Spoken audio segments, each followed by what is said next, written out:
Our number one priority is our student safety. Fayette County Public Schools' 10-point safety plan was announced in 2018 before Dr. Demetrius Liggins became superintendent. The plan remains in place, and Liggins says continuing to implement it is one of his biggest goals. A kid cannot learn if they don't feel safe, if they're not safe. A teacher can't teach if they don't feel safe. It's what FCPS called a $13.5 million school security plan funded through a 5-cent property tax increase. The plan included installing metal detectors in all of the district's middle and high schools. The district's high schools have since been equipped with them, but none of the middle schools currently have metal detectors. We are certainly still looking at implementing them fully into the middle schools. However, Liggins says the cost of the entire 10-point safety plan has exceeded what the nickel tax produced. He says the district doesn't have the money for metal detectors right now. We have 13 middle schools, and so to expand it to 13 more sites would be quite expensive when already so much of that safety plan is coming out of the general fund in addition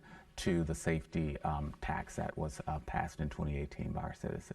It's an issue we tried to ask Liggins about last summer. Through several open records requests, we obtained copies of all reports of weapons on FCPS campuses going back to early 2020. We received just shy of 80 records. They detailed incidents involving 16 guns on school campuses. In some cases, district officials weren't aware a gun was on the property until hours or even days later. Are you concerned about the frequency of weapons, including guns, getting into schools seemingly unnoticed? There's absolutely nothing we can do to guarantee that that won't occur, but it's certainly something that I'm working towards preventing as much as we possibly can.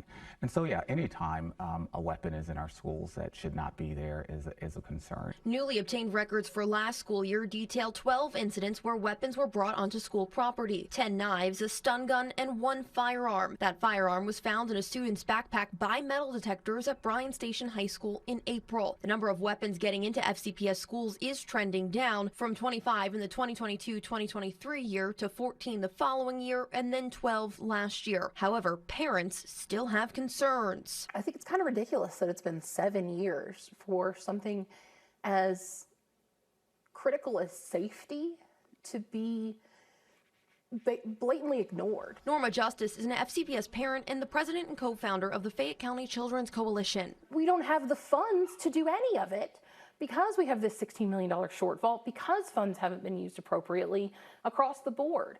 And again and again and again, it is our students who are paying that price. Justice says she knows metal detectors alone won't fix the issue of weapons getting into schools. However, she feels they're a step in the right direction to improving safety, something those here at the John D. Price building seem to agree with. I know every time I have ever entered the Price building, there are metal detectors. And they are mobile metal detectors that can be taken down and put back up. I don't know why those aren't in our schools. And if the priority is to have them in our schools, I don't know why the Price building got them first. We asked the district why the Price building has temporary metal detectors while the middle schools are still without them. FCPS says they're installed for board meetings because they're open to the public. It costs them roughly $150 each time. In Lexington, Samantha Valentino, WKYT.